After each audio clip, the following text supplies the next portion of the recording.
Covid महामारी के इस आपातकाल में मीडिया क्या कर रही है? क्योंकि मीडिया आम लोगों तक पहुंचती है।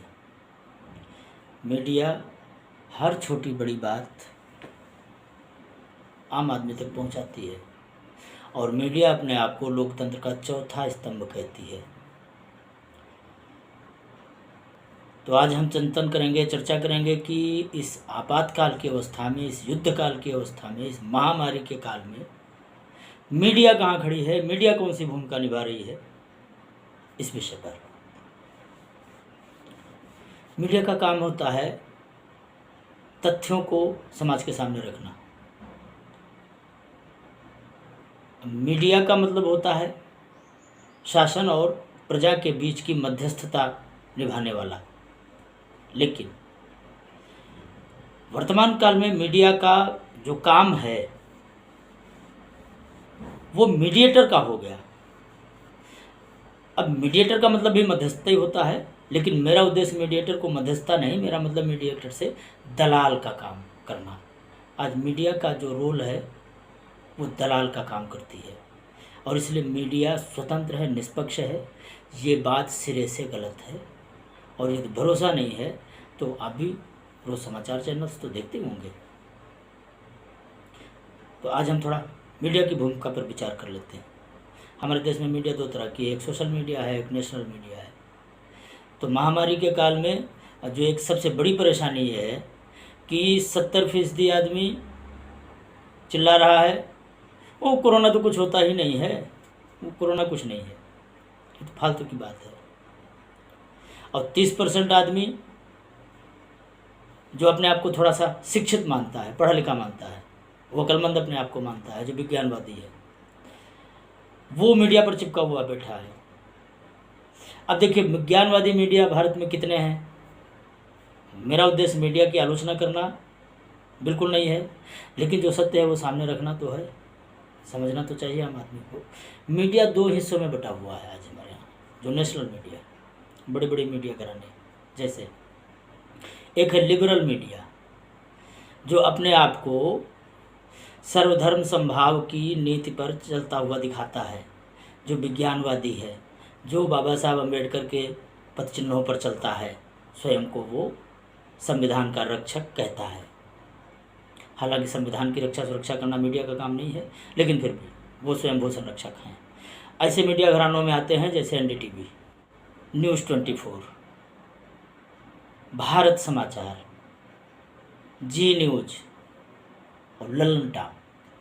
अच्छा, ये मीडिया घराने बड़े बड़े मीडिया घराने हैं। हालांकि ये बात नहीं कि इनके अलावा और मीडिया घराने नहीं है, पर ये मैंने मोटी मोटी एक जानकारी दी कि भाई ये मीडिया घराने लिबरल कहते हैं खुद को, भारतीय संविधान की परिप्रेक्ष्य में अपना एजेंडा चलाते हैं, ऐसा इनका मानना है। दूसरी तरफ अपने आप को सेकुलर मीडिया कहने वाला एक वर्ग है मीडिया का, जो अपने आप को राष्ट्रवादी मीडिया कहता है।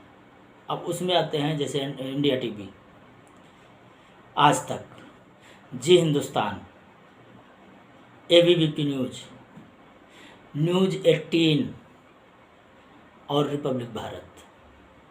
ये कुछ नए पुराने मिलाकर बड़े बड़े मीडिया घराने हैं जो राष्ट्रवादी मीडिया के नाम से खुद को प्रस्तुत करते हैं।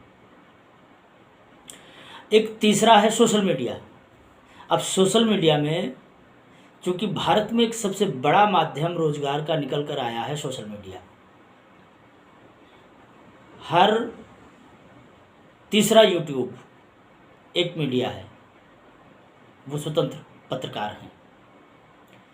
अच्छा, ऐसे मीडिया की कोई सीमा रेखा नहीं है कि ये कितने हैं।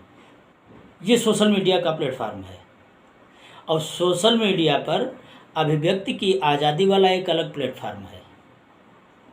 जो चाहे जो कुछ कहेगा, चाहे जो चर्चा करेगा, ये उसकी मर्जी है। वो क्या कहता है, वो कार्टून पोस्ट कर सकता है, तो वो किसी का मजाक उड़ा सकता है, तो वो बड़े बड़े ज्ञान भी बघाड़ सकता है। ज्ञान वो चाहे राजनीति का हो, धर्म का हो, मेडिकल का हो।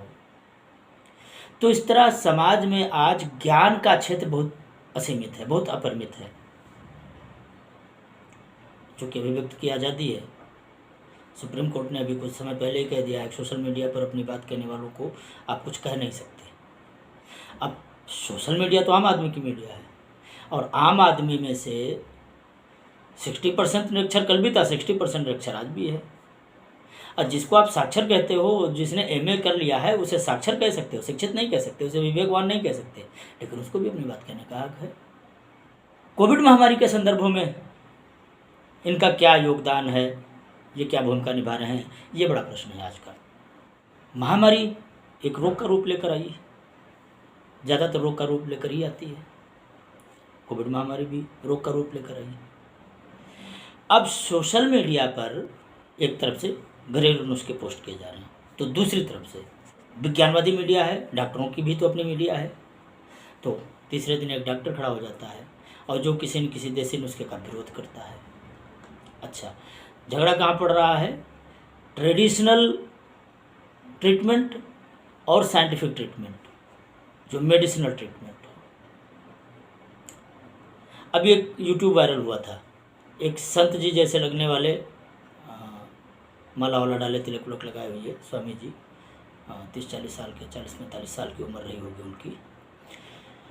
और उन्होंने बताया कि उन्हें सपने में एक नुस्खा सुझा है, सपने में। तो सीधी बात है, ईश्वर ने उन्हें सुझाया होगा। भारत देश है, क्योंकि ईश्वर तो भारत में ही पैदा होता है ना, बाकी देशों में ईश्वर नहीं होता। तो उन्हें ईश्वर ने सुझाया एक नुस्खा कि नींबू की 3 बूंद नाक में डालें, भगवत कृपा से प्राप्त हो गया है। उससे कोविड यह उपाय 5 जो मैं सेकंड में बताने खत्म जा हो रहा हूँ जाता है। आज, हमने अपने ऊपर, अपने परिवार के ऊपर, बहुत वायरल हुआ वीडियो, तो नेशनल मीडिया अलर्ट हो गई। तो न्यूज़ 24 ने फैक्ट चेक किया उसका कि भाई ये जो वीडियो, वायरल वीडियो में जो बात कही गई है वो कितनी सच्ची है। तो उसने उसका फैक्ट चेक किया, तो उसे पता चला कि ये वीडियो देवरिया में किसी पुलिस वाले ने बनवाया था, और उसने वैसे भी अपनी पुलिस की गाड़ी लेकर गांव-गांव में उसने इसका प्रचार प्रसार किया था, और उसके बाद ये वीडियो मार्केट में आ गया। वीडियो में बोलने वाला कौन सा व्यक्ति है, ये न्यूज़ 24 ने नहीं बताया। वो वीडियो में बोल कौन व्यक्ति रहा है, जिसको ईश्वर के यहाँ से संदेश आया है, उसके बारे में उसने कोई जानकारी नहीं दी। हाँ, वीडियो किसने बनाया ये जानकारी उनको पता है।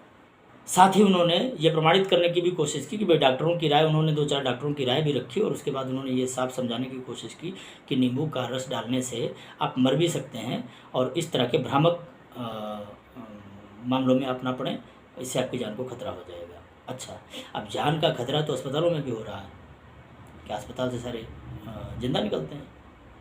अगर नींबू के रस की 2 बूंदें डालकर मान लिया 700 लोग ठीक हो गए और 2 लोग मर गए, तो 2 लोग मर गए इसलिए नींबू का रस नाक में नहीं डाला जाना चाहिए, ये तर्क वो दे रहे हैं।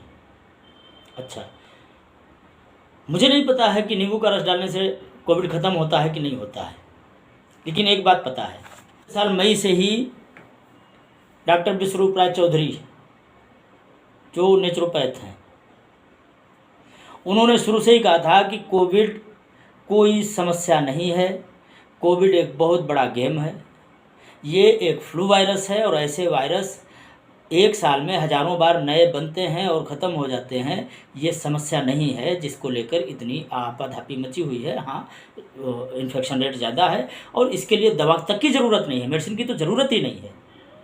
और उन्होंने अपना कोई DIP प्लान बताया था 3 दिन का, और उनका 3 दिन में हम इसे ठीक कर देंगे। लेकिन मेडिकल साइंस ने उनकी बात का संज्ञान नहीं लिया। लिया किसने? कुछ स्वतंत्र डॉक्टरों ने। उनकी काट करने के लिए कुछ डॉक्टर मीडिया पर आए, वो भी सोशल मीडिया का हिस्सा है। देखिए, वो किसी अथेंटिक बॉडी का हिस्सा नहीं है, वो भी सोशल मीडिया का हिस्सा है, और उन्होंने भला बुरा कहा और ये गलत करते हो, तुम गुमराह करते हो। अब मैं पूछता हूँ, यहाँ पर एक तीसरा रोल आता है प्रशासन का। ये महामारी है, महामारी के काल में अगर विश्वरूप राय चौधरी पूरे विश्व को चैलेंज देते हुए खड़े हैं, तो विश्वरूप राय चौधरी की बात पर विचार क्यों नहीं किया जाए? पहला प्रश्न। क्या ये जिम्मेदारी नहीं बनती है, जबकि आपके पास कोई ऑप्शन तो है ही नहीं, आज भी ऑप्शन नहीं है। वैक्सीन भी 60 से 70% ही आप मानते हैं कि कारगर है, तो क्या विश्वरूप राय चौधरी की बात का संज्ञान गवर्नमेंट को नहीं लेना चाहिए था? जो अपनी भारतीय इस चिकित्सा पद्धति को प्रमोट करने की बात करती है। दूसरी बात, यदि विश्वरूप राय चौधरी गलत कह रहा था और लोगों को गुमराह कर रहा था तो वो आज तक अपने उसी बात पर अडिग है। नहीं, कोविड कोई समस्या नहीं है, इन्फेक्शन होता है, लेकिन कोविड के लिए दवा की कोई ज़रूरत नहीं है। विश्वरूप राय चौधरी आज भी कहते हैं और वो भारत सरकार को कई बार लिख चुके हैं कि भाई आप मरीज हमें दीजिए, आप हमारा प्रोटोकॉल फॉलो करवाइए। क्यों नहीं गवर्नमेंट ने किया, पहला प्रश्न है। और दूसरा प्रश्न है कि अगर विश्वरूप राय चौधरी गलत कहते हैं तो क्यों नहीं विश्वरूप राय चौधरी को जेल में डाल दिया। कोविड महामारी जैसे काल में अगर इतना बड़ा झूठ को विश्वरूप राय चौधरी बोल रहे हैं तो उन्हें जेल में होना ही चाहिए। लेकिन भारत सरकार ने इन दोनों में से कोई भी एक काम नहीं किया। मतलब सरकार दोषी है, दोनों ही तरफ दोषी है, और जो लोग मर रहे हैं इसकी जिम्मेदारी टोटली सरकार पर है, इसका कोई दूसरा जिम्मेदार नहीं। क्योंकि आम आदमी करे क्या, इन लोगों की लड़ाई में ये नेशनल मीडिया ये कितना खतरनाक रोल निभा रही है। मैंने कुछ आपको चैनल्स दिए हैं, आप देखेंगे कालाबाजारी करने के नाम पर, ये करने के नाम पर, वो करने के नाम पर सरकार को कैसे घेरा जा सकता है, ऐसे सारे मुद्दे ढूंढ कर लाती हैं ये लिबरल मीडिया। इसको कोई पॉजिटिव मुद्दा नहीं मिलता। जो सेकुलर मीडिया है वो सरकार के पॉजिटिव कामों को ही लेकर आती है, उसको सरकार का कोई नेगेटिव मुद्दा नहीं मिलता। मीडिया निष्पक्ष कहाँ है? और ऐसी मीडिया पर क्यों नहीं, इस मीडिया पर कोई बॉडी क्यों नहीं होनी चाहिए जो मीडिया का भी संतुलन करे। लोग कह देंगे नहीं साहब वो तो अभिव्यक्ति की आज़ादी पर प्रहार हो जाएगा। तो ठीक है, अभिव्यक्ति की आज़ादी पर आप प्रहार ना कीजिए। इस करोड़ों की जो नासमझ जनता है इसको मिट्टी का तेल डालकर फूंक दीजिए। और यही हो रहा है। महामारी से करोड़ों लोग मर रहे हैं, और जानते हो किस लिए मर रहे हैं? गलत सूचनाओं के कारण। क्योंकि जो इस टीवी पर देखता है उसे भी वहाँ वेल क्वालिफाइड डॉक्टर सलाह दे रहे होते हैं। सोशल मीडिया पर जो कुछ उसे दिखता है वो भी अपने आप को नेचुरोपैथ कहते हैं, आयुर्वेद के जानकार कहते हैं, और दोनों ही मान्य चिकित्सा पद्धतियाँ हैं भारत की। आम आदमी क्या करे, माने कि ना माने? सर्दी जुकाम बुखार का एक सामान्य सा प्रयोग हमारे यहाँ करोड़ों वर्षों से चला आ रहा है। मैंने भी अपने जीवन काल में जाने कितनी बार किया है, और मैंने कुछ नुस्खे पहले कोरोना के 3-4 वीडियोज़ हमने डाले थे आयुर्वेद के आधार पर, और उसमें हमने कुछ प्रिवेंटिव चीज़ें बताई थी। मुझे नहीं पता कितने लोगों ने देखा, कितने लोगों ने नहीं देखा, लेकिन ये एक सत्य है। सर्दी जुकाम बुखार के लिए सामान्यतः जो प्रयास किए जाने चाहिए, यदि वो प्रयास शुरू से ही किए जाएँ तो कोरोना होगा ही नहीं, क्योंकि अंततः है तो फ्लू का वायरस। तो हम अस्पताल पहुंचते हैं किस कारण? अपनी गलती के कारण। जब हम जानते हैं ये संक्रमण देखने से फैलता है, तो इसमें से कौन सा ऐसा नया लक्षण है वायरस का जो नया आ गया है? आंखें आती हैं, और ये हम पहले से ही जानते हैं, जिसकी आंखें आती हैं, दूसरा कोई स्वस्थ आदमी जब उनकी आंखों की तरफ देखता है तो उसकी भी आंखें आ जाती हैं। इसका मतलब संक्रामक रोग होता है। और लोग कहते थे काला चश्मा लगा के रखो, या भाई जिसकी आँख आई हुई है उसकी तरफ मत देखो। ये तो नॉर्मल बात है, हमें जानकारी है, इसमें कौन सा नया वैज्ञानिक तर्क उठाकर ले आए हैं? उपचार क्या था? बोले उपचार की जरूरतें नहीं है, ये नेचुरल है, होगा, इसका उपचार कुछ नहीं है। तो उपचार सच्चाई है, इसका उपचार कुछ नहीं है, अभी भी कुछ नहीं है। क्या उपचार है आपके पास? अधिकतम आप क्रॉनिक निमोनिया की कंडीशन में आप ऑक्सीजन लगा देते हैं, बचना होगा तो बच जाएगा, मरना होगा तो मर जाएगा। तुम्हारे पास क्या उपचार है? मेडिकल साइंस के पास क्या उपचार है? वैक्सीन भी पूरी तरह इफेक्टिव नहीं है, ये तो साइंस भी चिल्ला रही है। इसका सिर्फ एक उपचार है, प्रिवेंटिव वर्किंग। आप अपने आप को प्रिवेंट करके रखिए, यही उपचार है। और अधिकतम ये ठीक है, मैं फिर जोर देकर कहता हूँ, हल्दी, फिटकरी, नींबू, लहसुन, काढ़ा, तुलसी, अरे ये चीज़ें हमारे यहाँ करोड़ों वर्षों से सर्दी जुकाम बुखार में प्रयोग की जाती रही हैं। और वैसे भी नॉर्मली जुकाम का साइकिल 21 दिन का होता है, 7-7 दिन के 3 टर्म होते हैं, अपने मन से ठीक हो जाता है। लाखों आपको ऐसे वीडियोज मिल जाएंगे सोशल मीडिया पर जो खुद को कोरोना पॉजिटिव बता रहे हैं, जिन्होंने कहा कि मैं अस्पताल नहीं गया, मैं घर पे ठीक हुआ। ये क्यों नहीं मर गए? नहीं, वस्तुतः मीडिया एक बहुत ही गंदा रोल निभा रही है आज के इस महामारी के युग में, और इस मीडिया का विशुद्ध बहिष्कार होना चाहिए, क्योंकि मीडिया से ज़्यादा खतरनाक इस देश में और कुछ है ही नहीं। और वो भी ये नहीं कि लिबरल मीडिया या सेकुलर मीडिया, नहीं, मीडिया का पतन हो चुका है, पत्रकारिता की जगत का पतन हो चुका है, ये व्यवस्था सड़ चुकी है, ये आपको सिर्फ गंदे गटर में डालने का काम करती है। मीडिया भारत की निष्पक्ष नहीं है और इसलिए मीडिया के भरोसे अगर आप रहेंगे तो आप अपनी ज़िंदगी को तबाह करेंगे। बेहतर होगा, तुम्हारे पूर्वजों ने तुम्हें जो रास्ता दिखाया था वही बेहतर था। ईश्वर की आराधना करो, तुलसी, हल्दी, चंदन, जो व्यवस्थाएं तुम्हें नॉर्मली आप हमेशा से करते रहे हैं जुकाम बुखार और सर्दी से बचने के लिए, बस वो करिए। और जो सबसे बढ़िया प्रोटोकॉल नरेंद्र मोदी जी ने बिल्कुल शुरुआत में कहा था, हाँ, आज मैं नरेंद्र मोदी पर सवाल उठाता हूँ, जी हाँ, मैं बिल्कुल सवाल उठाता हूँ, उनकी जिम्मेदारी ये बनती है, लेकिन उसी महामानव ने ये भी कहा था कि आप मास्क लगा कर रखो, हाथ हमेशा धोकर रखो, भीड़ का हिस्सा ना बनो, 2 गज से 6 गज की दूरी रखो। जी हाँ, आप संक्रामक अवस्थाओं से बच जाओ, बस सीधी सादी बात है। और यही आपका सबसे बड़ा इलाज है, यही सबसे बड़ा ज्ञान है। कोविड महामारी का सबसे बड़ा ज्ञान यही है कि कोविड के संक्रामक होने की अवस्था से ही बच जाओ। और यही बात मैंने पहले भी कोरोना यूट्यूब में मैंने जो डाला था उसमें कहा था, आयुर्वेद ने कभी नहीं कहा कि महामारी का कोई इलाज होता है, महामारी खुद खत्म होती है, 1 वर्ष का साइकिल होता है। ये रिवर्स हमने अपनी गलती से किया है, नहीं, कोविड महामारी को मई में ख़त्म हो जाना चाहिए था, हमने जानबूझकर इसको प्रमोट किया है। इसमें जिम्मेदारी सरकार की भी है। मैं अगर आज सरकार की आलोचना करता हूं तो वो इसलिए करता हूं, हाँ, इन परिस्थितियों के लिए सरकार भी जिम्मेदार है। सरकार ये भूल गई कि अभी हम महामारी काल से बाहर नहीं निकले हैं और उसने बड़ी बड़ी चुनाव करवाए, रैलियां करवाई, ये गलत करवाया। तो नरेंद्र मोदी जी का व्यक्तिगत तौर पर कोई मैं आलोचना नहीं करता हूं, लेकिन सरकार का हिस्सा होने के नाते उनकी नीतियां ठीक नहीं रहीं या वो जल्दबाजी कर गए।